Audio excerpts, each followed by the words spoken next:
Courtland Simmons with you here, and as the great Jack Whitaker once said, it's the Kentucky Derby. The volume is turned all the way up, and everything's in capital letters. And when you look at the horses, you could easily go with the market leaders. The 15, the 14, the 10, and the 5, headed by Forte, the 2-year-old champion Florida Derby winner. But he's got a little ways to go. He's dropped back in his last 2 races from his Breeders' Cup Juvenile in speed figures, but he might like the 1.25 miles. The pedigree suggests he can probably get the trip.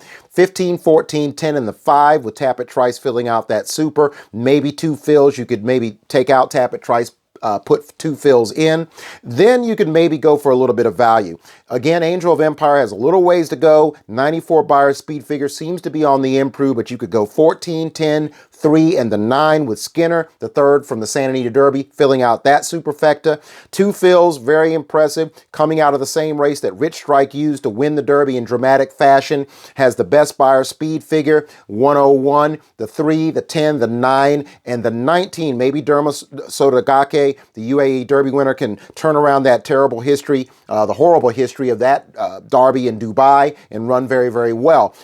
Angel of Empire is going to be smartly ridden, much like Country House was by Flavien Prat. He's going to be forward, coming out of the 14th. Keep that in mind, along with Tapit Trice. For those people pre-draw that thought if he drew the 5 or inside of the 5 was going to compromise his chances, I would say not to really look at it that way, because verifying the number 2 is going to have to be sent. That's going to allow Tapit Trice and 2 fills to slide on over and be on or near the rail. If the rail's a little bit dead, they're going to be a couple pass out to get a ground-saving trip. So that's not going to hurt Tapit Trice, who has a 99 buyer speed figure. He doesn't have very far to go.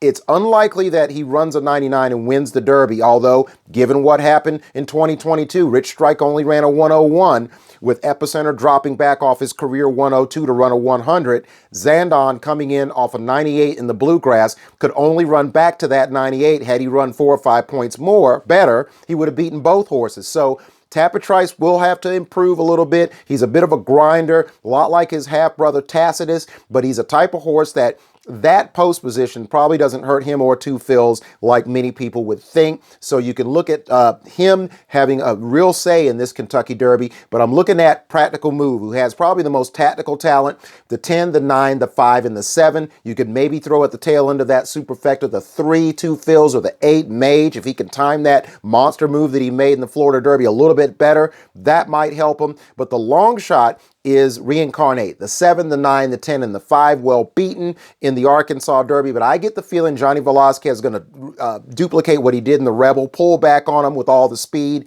and run a very, very good race. That's your Longshot upset special for the Kentucky Derby.